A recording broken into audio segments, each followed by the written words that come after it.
Hello everyone, welcome back to another episode of Moggycraft, and well, it has been a long time since I've recorded, and that's probably obvious by the previous episode, seeing as that one, well, it's been sitting on my desktop for a very long time waiting to be edited. But if you see this video, it means that that one has been edited, it has been uploaded, and we're on to the next episode now. And in the previous episode, I said that we would move the crystal from all the way over spawn up to my base, and I did do that. And this was quite tricky, seeing as I needed to push that thing quite the distance, but I think because flying machines exist, they actually make it easier. Still wasn't easy because this is a pain. But it's here now, so we don't have to worry about it again. And as you know, it's invulnerable, so even if I shoot it, nothing's going to happen to it.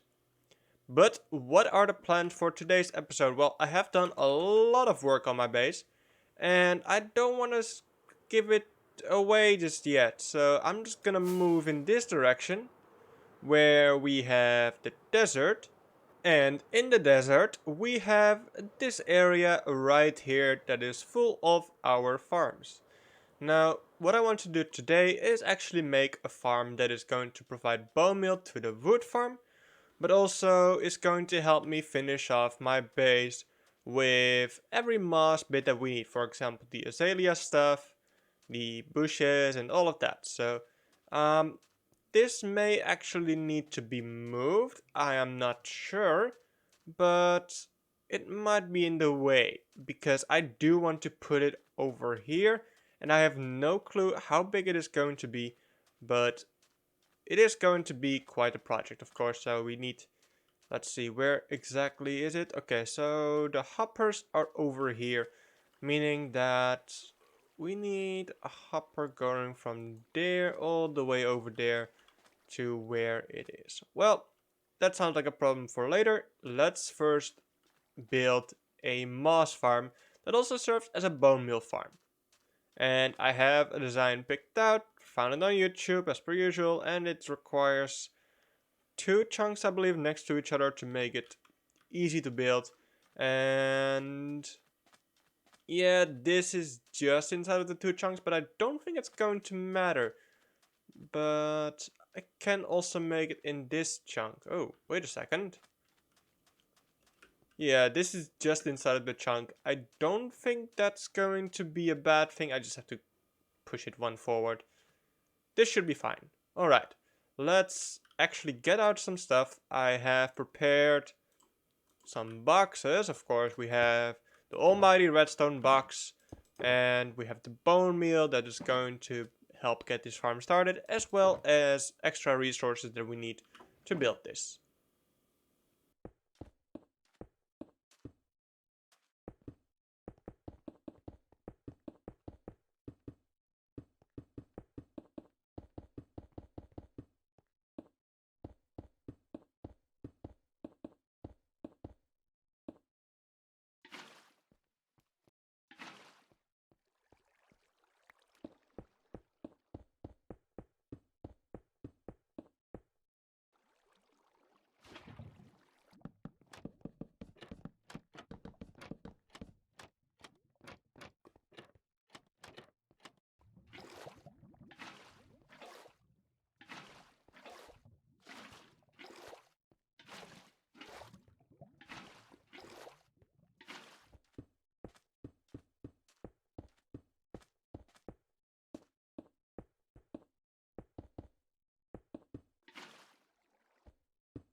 So I think the majority of the farm is done, like the actual farm part is done. I just need to fill this with some bone meal, and also gotta do that on the other side.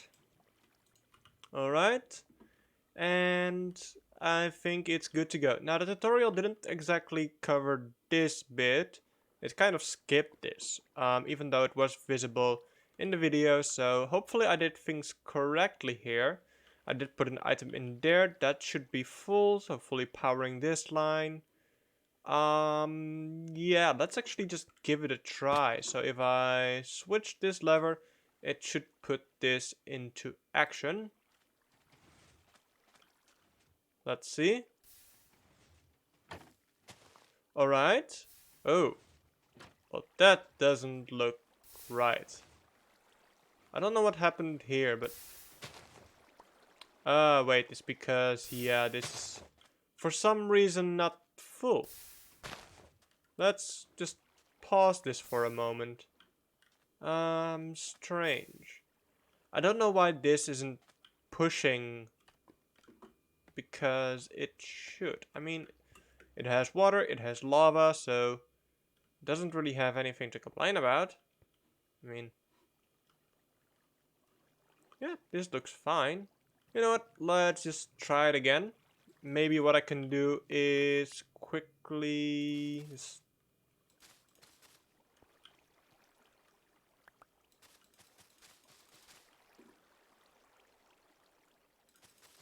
I mean, I don't know if there's supposed to be anything below here.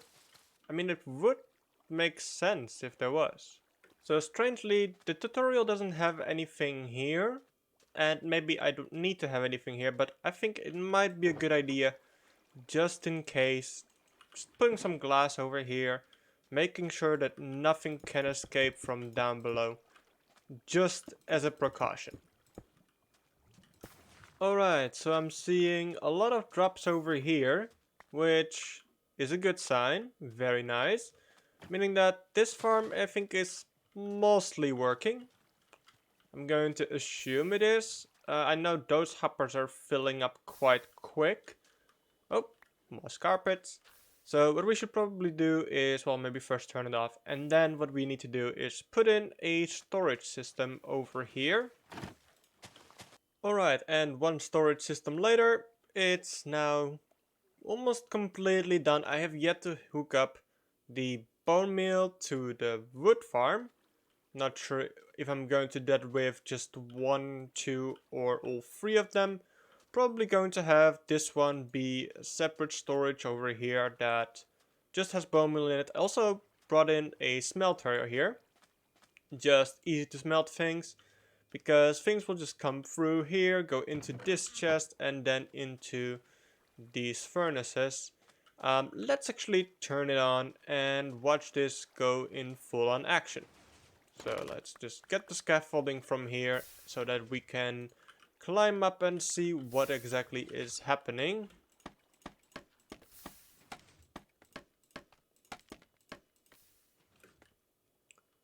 Alright, can we see stuff coming in?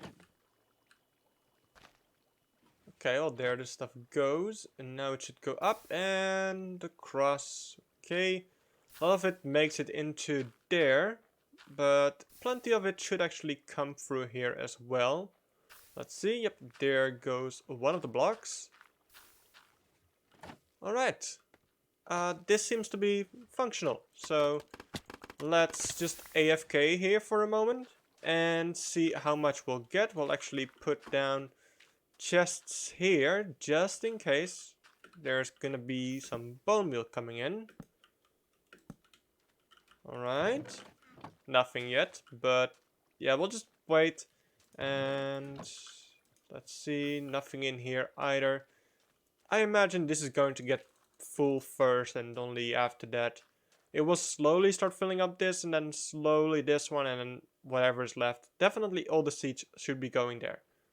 This farm has been quite productive. As you can see, that's 1, 2, 3 double chests, of course. The hoppers are also full. And this one is starting to fill right now. And I don't know how long I've been AFK for. I've just been busy in this area cleaning up. As you can see, the floor is now pretty empty. But don't worry about things spawning even there, because it's all half slabbed. Except for this area that I just quickly still have to finish off I'm sure that will be done very quickly. We can even do it together right now. Just quickly clicking away at this area. And just like that, this is all done. And I have extended the red line, not just every other block, but now an entire red line is going around the area, making it look, at least on the map, a little bit better. It looks quite nice this way as well, but it really shows on a map how much it has changed. And I actually have moved the map over to here. Let's actually update it real quick. Let's see. Yep, looking pretty clean. And I have actually added 2 other farms as well. Let me just quickly, you guys didn't see that. These are flower farms. So what we have here is the 2 tall flowers. I still need to get the lilac. I do have some at my base. But basically how this works is you click on one of the node blocks and that one will, well, I'll just show you. Click. As you can see, it starts dispensing bone meal into the flower, creating more, and to turn it off you just click the node block again. And you can simply store all the rose bushes, the sunflowers, peonies and lilacs in the chests. And there are some chests for bone meal as well. Of course I don't have that much in here because I don't really need it, but it's there for when I do decide I need it. Over here we also have a chest for bone meal. You don't really see it because it all goes into the center over here. And basically this platform is just being pushed back and forth. I'll quickly show you. It does make quite a bit of noise. But it also produces quite a lot of flowers and a lot of seeds as well. Maybe what we should do is just put a composter somewhere over here so it's easy to just put it in there. I can also just throw it into there, see if I can maybe put like a chest down there where I can put things in that will drop it into there. But for now, I'll just put everything in here. So oxydaisies, poppies, wheat seeds, cornflowers, dandelions, and azure bluet. Yep, quite a few flowers that this farm produces. I also noticed during editing that I didn't actually include this farm in the episode. So let me just quickly explain how this works. Maybe I'll have some footage overlapping of me actually building this. But we have a couple of flying machines and well, there they go. That's just perfectly timed.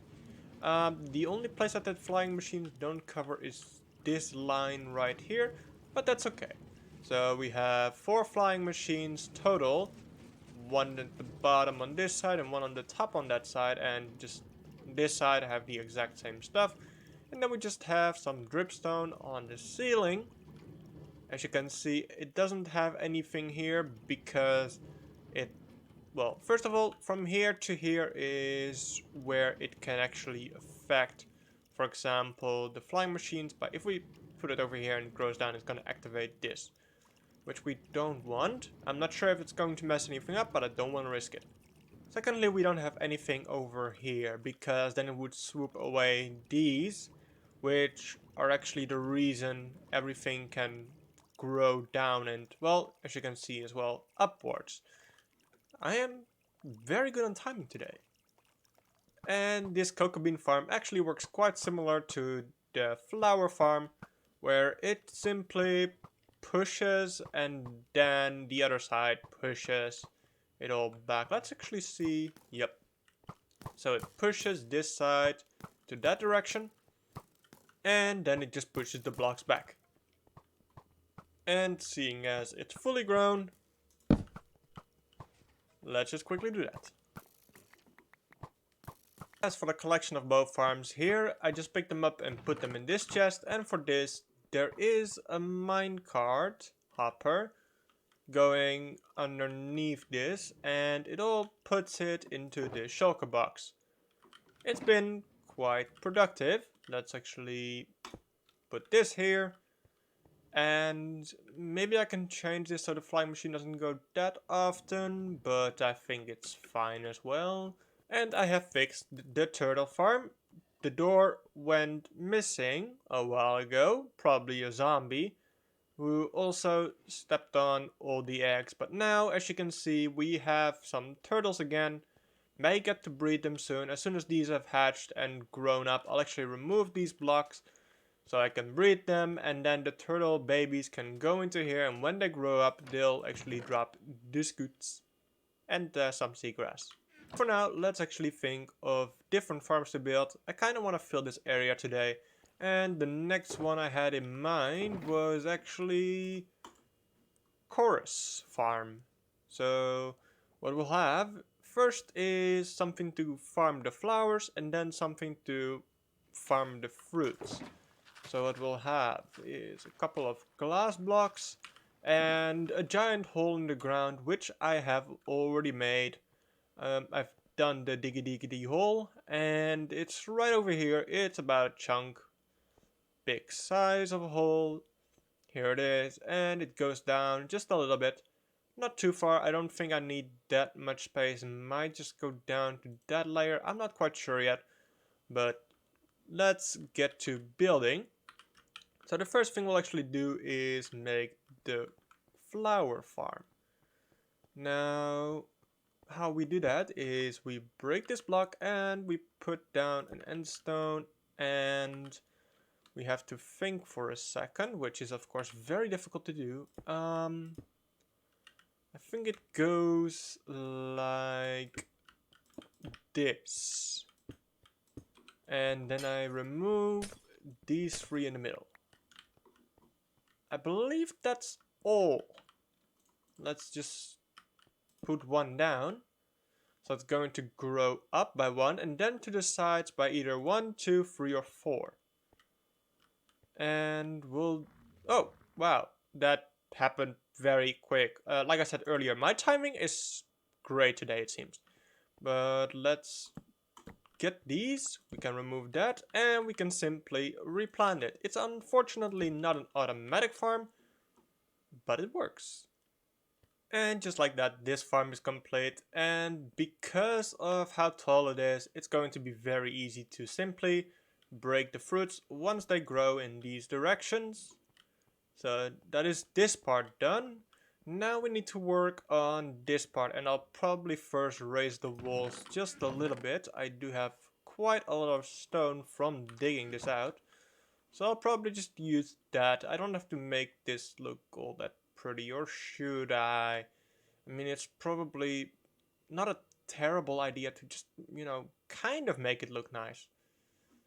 I'm probably going to do that as well, so I need to rip out the walls first. Okay, I'm gonna do that apparently. So I'm quickly replanting these so they can grow again, but look over here. This is our chorus farm, which doesn't produce these things, not the chorus flower, but it does produce the chorus fruits.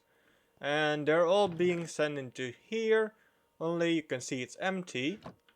There's a good reason for that, don't worry, it's because I emptied it. But let's actually put some drops in there. So how does this work? Well, you have to go down below to, of course, put the chorus flowers onto the end stone. And then, once it's grown, as you can see over here, you can hit this lever. And water will break all of this. And you can see that the chorus fruits, yep, they're all making their way over there. And they're coming through the item elevator, shooting up into this hopper and into this chest. And once all the items are in the hoppers down below, you can go down below through this scaffolding and you can enter the farm. Just like this. And it's nice and bright in here. I quite like it. And you can place down the flowers that you harvested from the farm next to it. So let's just fill all these spots, and there are 3 places left. Let's see. So we have 4 and 4, so a total of 16 places for this stuff. Let's quickly go up and see if I actually have maybe 3 more laying around. Pretty sure I do. I have farmed this more than I have activated this. Yep, I have quite a few here, so let's just quickly go down below again and place those down. And once these are placed, can I please get out? Thank you. Once these are placed, alright, then we just have to wait for them to grow and we can activate that lever again. So this water behind the trapdoors breaks all of this and allows it to go to these hoppers that just lead into a water item elevator. So we did the moss farm. Now I can also say I did the flower farm. Let's see, how do you do this again? It's oh right, this way. Okay, perfect. So the flower farms, the bone meal farms are done. I mean, the farm for moss also does bone meal, so that's good. We don't have a ghast farm, we don't have shulker farm, but then again, I don't think we'll actually do the shulker farm. We don't have a fish farm, we don't have a guardian farm nor a phantom farm, but now we do have a chorus farm, which surprisingly I didn't write down, but oh well, here it is. So just going through these pages, looking at what to farm, I'm thinking 2 possible other farms that I might want to do to actually fill this area. One farm I probably won't do will be the witch farm, seeing as I do have a raid farm that also does produce witches. So probably not that important. I don't think I'll do an ice and powdered snow farm either. They don't really fit in this area. But I could do a simple lava farm real quick. This should not take too long, so I'll just quickly get to that. Don't know how automatic it will be. I may have to go into a creative world and see if I can automate it somehow. Alright, and just like that, this farm has also been built and it is fully functional. Let me see if I can, yeah, I can just fill my inventory like that. Grab 1, 2, maybe 3 buckets just to be safe. Activate this stand over here and simply hold down the right click and all the lava should go into the chests, as you'll see. And I haven't been at this farm for long, but I do already have 9, 10, 11, 12, 13, 14, 15 buckets of lava, which is more than I spend on this farm because you can also just have the flowing lava, so you don't need sources above all the dripstone. And as you can see, it is fully functional. It did once stop moving and I didn't really know why, but my theory is that a cauldron in front of an observer got filled and therefore it gave a signal and push, and I don't know. Anyway, the lava farm is now also fully done, and with that I think it's gonna be it for today's video. The main reason I even went here was just for the moss, so I can collect the azalea stuff, which includes the leaves, which I didn't feature in this episode, but I have been working quite a bit on collecting them. And that's not all, I have another shulker box in here, just filled with a bunch of azalea stuff. And I think now I can actually go back to my base and start working on the outside and making it look slightly better. But that is it. Hope you guys enjoyed it. You know what to do, and goodbye.